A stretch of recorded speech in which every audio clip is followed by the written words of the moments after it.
गला बैठा हुआ है इसलिए। तो क्या मन बनाया है इस चुनाव में? मन बनाया है? आपका तो मन हमारे साथ हमेशा रहा, हमेशा घर में ले जाती थी, मुझे याद है ना? देखिए, चुनाव है, किशोरीलाल शर्मा जी हमारे प्रत्याशी हैं। इनका परिचय यहाँ अमेठी में देने का मतलब ही नहीं है, क्योंकि आप सब इनको 40 सालों से जानते हैं। 40 सालों से जितने भी अमेठी में काम हुए हैं, मैं ये कह सकती हूँ कि इनकी पूरी जानकारी इनको है। कौन से गांव में क्या समस्या है, कहाँ सड़क की जरूरत है, कहाँ पानी नहीं है, कहाँ बिजली नहीं है, कहाँ कोई किसानों की समस्या है, ये सब ये जानते हैं। 40 सालों से सेवा की।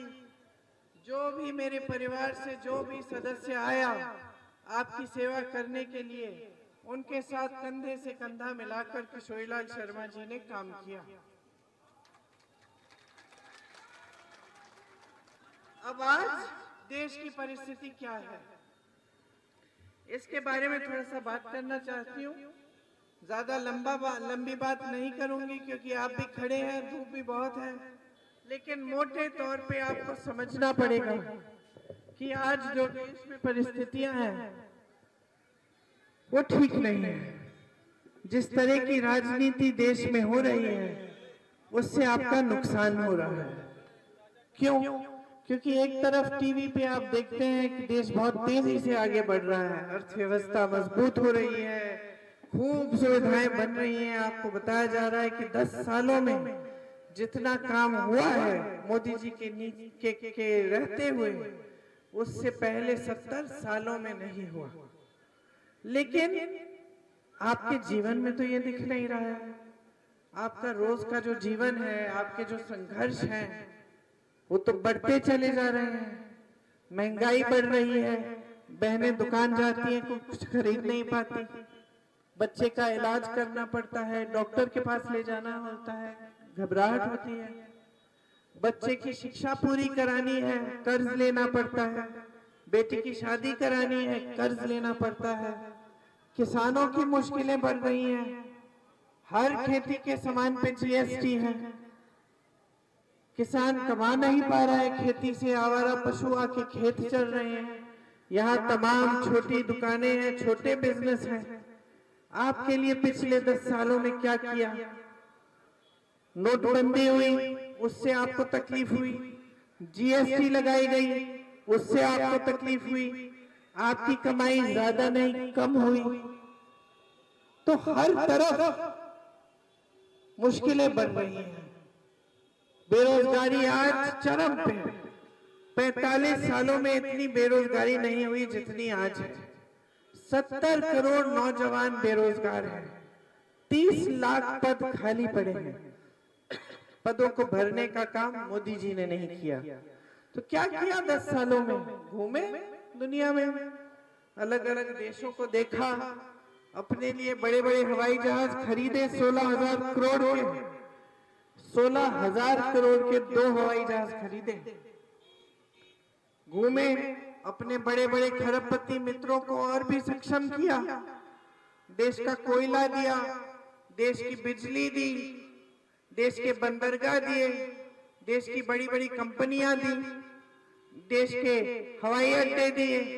सब बड़े बड़े खरबपतियों को 16 लाख करोड़ का कर्ज माफ किया उनका। किसानों का एक भी रुपया माफ नहीं किया। ऊपर से समाज में फूट फैलाई, भाई को भाई से लड़ाया, शक पैदा किया, नफरत का बीज बोया। और क्या किया नरेंद्र मोदी जी ने?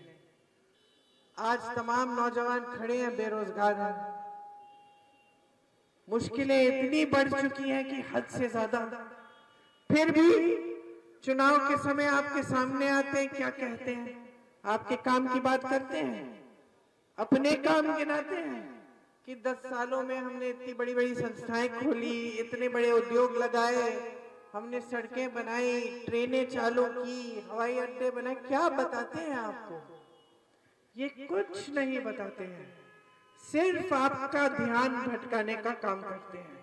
रोज सुबह उठ के भाजपा का नेता सोचते हैं कि चलो आज कौन सा नया मुद्दा उठाएंगे जिससे देश का ध्यान कहीं और चले जाए। कभी पाकिस्तान की बात करेंगे, चुनाव भारत में है, बात कर रहे हैं पाकिस्तान की। कभी आपसे कहेंगे कि कांग्रेस पार्टी ने अपने घोषणा पत्र में लिखा है कि अगर आपकी 2 भैंसें हैं तो 1 भैंस चुरा लेगी कांग्रेस। बताइए, मतलब आप सोच भी सकते हैं कि एक बड़ा राजनीतिक दल ऐसी फिजूल की बात अपनी घोषणा पत्र में लिखेगा? तो क्या हो रहा है देश में? आपको गुमराह करने का काम हो रहा है। ये पूरा मकसद पर है क्या है कि चुनाव जब आएगा धर्म के आधार पर लड़ा जाएगा। हर चुनाव को हिंदू मुसलमान बनाने की कोशिश है बस। जैसे ही वो होगा भाजपा सोचती है कि वो जीत जाएंगे। नेताओं की आदत पूरी तरह से बिगड़ गई है। एक जमाना था, मेरे पिताजी जैसे नेता प्रधानमंत्री थे, उनको मालूम था कि जनता के प्रति जवाबदेही है। जनता पूछेगी हमारे गांव आए हो राजीव भैया, सड़क बनवाए हो कि नहीं? उनको मालूम था, इंदिरा जी को मालूम था, रायबरेली में चुनाव हारी क्योंकि आपने जवाबदेही मांगी। तो एक जमाने में नेता जानता था कि काम नहीं करेगा तो वोट नहीं मिलेगा। आज का नेता क्या जानता है कि काम वाम से कोई रिश्ता नहीं है वोटों का। धर्म का नाम लेगा, भगवान के नाम पे शपथ दिलवाएगा आपको, आपका वोट मिल जाएगा, काम करने की कोई जरूरत नहीं है। तो बहुत ज्यादा आदत बिगाड़ दी है अपने नेताओं की। बहुत चुनाव लड़वा लिए हैं आपने धर्म के आधार पर। तो मैं आग्रह करने आई हूं, ये चुनाव आप लड़ो और लड़वाओ, मजबूर करो हर नेता को, हर पार्टी को कि आपके मुद्दों पे लड़ा जाए। आपके मुद्दे क्या हैं? महंगाई हद से ज्यादा बढ़ गई है, बेरोजगारी हद से ज्यादा बढ़ गई है, किसान कमा नहीं पा रहा है, ये आपके मुद्दे हैं। अपने बच्चों को शिक्षित कैसे करोगे, ये आपका मुद्दा है। स्वास्थ्य की सुविधाएं कहां से आएंगी, ये आपका मुद्दा है। इन मुद्दों पे चुनाव लड़वाओ। मैं दावे के साथ कह सकती हूँ, इन मुद्दों पे अगर ये चुनाव लड़ेंगे तो नरेंद्र मोदी जी बुरी तरह से हारेंगे।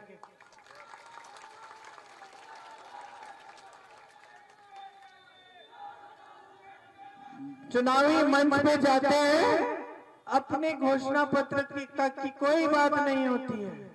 एक बात नहीं बताते कि अगले 5 सालों में हम क्या करेंगे।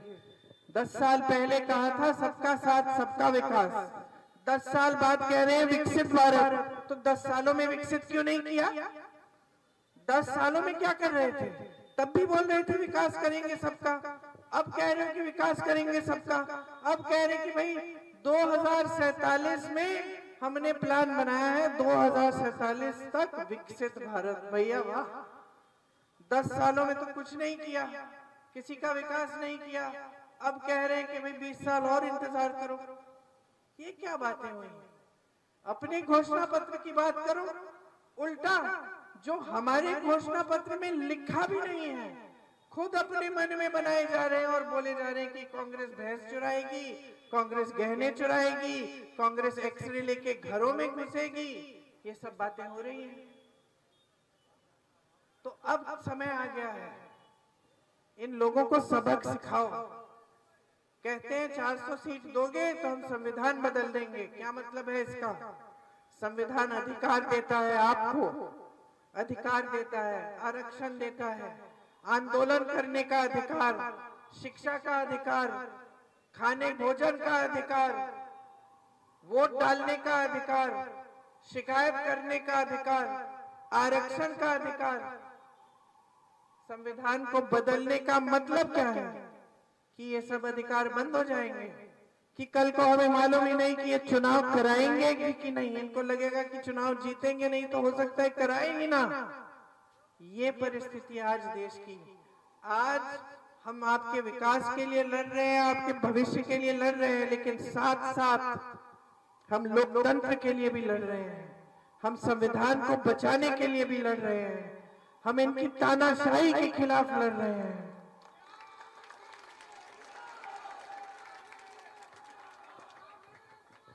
हमारी पार्टी में राहुल गांधी जो आपके संसद सांसद थे, वो एक ही ऐसे नेता है पूरे देश में जो 4000 किलोमीटर पैदल चढ़े हैं आपकी समस्याओं को सुनने के लिए। 4000 किलोमीटर 4 महीनों के लिए पैदल चलते रहे, कन्याकुमारी से कश्मीर तक पैदल चले आपके बीच आने के लिए। और वहां मोदी जी जिनके पास सारे साधन हैं, सारी सत्ता है, एक बार अपने ही संसदीय क्षेत्र वाराणसी में किसी गरीब के घर में गए नहीं हैं, एक बार नहीं गए। राहुल भैया गए, उनको लगा कि देश के साथ बहुत अन्याय हो रहा है, एक न्याय पत्र निकाले कि अगर हमारी सरकार आएगी तो हम आपके लिए क्या क्या करेंगे। महिलाओं के लिए, जो गरीब परिवार की सबसे बड़ी महिला है, उसके खाते में 8500 रुपए हर महीने डालेंगे और 1 लाख सालाना वो उसी तरह से वो कमा लेगी। आशा बहुएं, आंगनवाड़ी की जो महिलाएं हैं, उनका मानदेय बढ़ाएंगे। नौजवानों के लिए एक अप्रेंटिसशिप प्रोग्राम लाएंगे। जब आप स्नातक पास होगे तो आपको आपके हुनर को बनाने के लिए ऐसी नौकरी दिलवाएंगे कि 1 साल में आपको कम से कम 1 लाख रुपए मिल जाएंगे। श्रमिकों के लिए यह तय किया गया है कि अगर हमारी सरकार आएगी तो देश भर में एक कानून लाएंगे कि न्यूनतम मजदूरी 400 रुपए से कम आपको मजदूरी कोई नहीं दे पाएगा, दिहाड़ी जो होती है आपकी। किसानों के लिए सारे जो सामान है जिन पे आज जीएसटी है, वो सब जीएसटी से मुक्त कराएंगे। आपका जो न्यूनतम समर्थन मूल्य है वो आपका कानूनी अधिकार बन जाएगा। कानून बनाएंगे कि आपको मिलना ही मिलना है। आपके खेतों में नुकसान होगा तो 30 दिन के अंदर अंदर भुगतान कराएंगे। नौजवानों के लिए एक फंड लाएंगे 5000 करोड़ का, जिससे अगर आप अपने छोटे छोटे कारोबार शुरू करना चाहें तो आपको सुविधा मिलेगी। पेपर लीक के खिलाफ कानून लाएंगे ताकि सख्त से सख्त कार्रवाई हो अगर पेपर लीक होगा। हम ये सब काम आपके लिए करना चाहते हैं, आपको आगे बढ़ाना चाहते हैं। 25 लाख रुपए 25 लाख रुपए का 25 लाख रुपए का स्वास्थ्य बीमा लाएंगे। 25 लाख रुपए का स्वास्थ्य बीमा लाएंगे जिससे आपका पूरा इलाज 25 लाख रुपए तक मुफ्त होगा। अब आप कहेंगे कि ठीक है, सारे नेता आते हैं मंच पे ऐसी बातें करते हैं। मोदी जी ने भी कहा था 15 लाख देंगे, उन्होंने भी कहा था 2 करोड़ रोजगार मिलेंगे।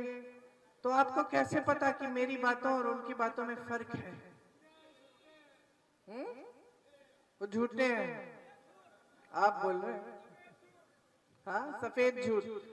आपको पता ऐसे होगा कि जहां जहां कांग्रेस की सरकारें हैं वहां देखिए, वहां से जानकारी पूछिए, पता करिए, वो प्रमाण है।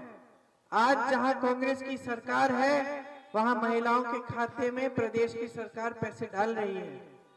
आज कर्नाटका में महिलाएं बस की यात्रा पूरे प्रदेश में मुफ्त कर रही हैं। ये जो 25 लाख की स्वास्थ्य बीमा है, ये राजस्थान में कांग्रेस की सरकार ने लागू किया था। मैं ऐसे लोगों से मिली हूं जिनकी हार्ट की सर्जरी हुई है, 1 पैसा नहीं देना पड़ा, हमारी सरकारों ने मदद की।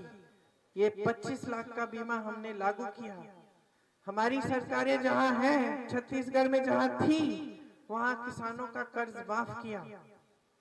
उसी तरह से हम पूरे देश में एक स्थायी आयोग बनाएंगे जिससे आपके कर्ज माफ हो पाए। तो प्रमाण है, काम करके दिखाया है। यहाँ तो परंपरा रही है, आपने देखा है, पुश्तों से आपकी सेवा की है। एक बार फिर सेवा करने का मौका दीजिए। किशोरी लाल शर्मा जी एक परिवार के सदस्य समान हैं। उन्होंने एक सेवा करके दिखाई है और फिर करके दिखाएंगे। यहाँ अमेठी में एक बार फिर ऐसी राजनीति वापस लाइए जिससे आपकी भलाई हो, श्रद्धा से, सम्मान से, समर्पण के साथ आपकी सेवा हो। भाजपा की गाड़ी फंस गई है आपकी भीड़ में, रास्ता दे दो चले जाएं। रास्ता नापे।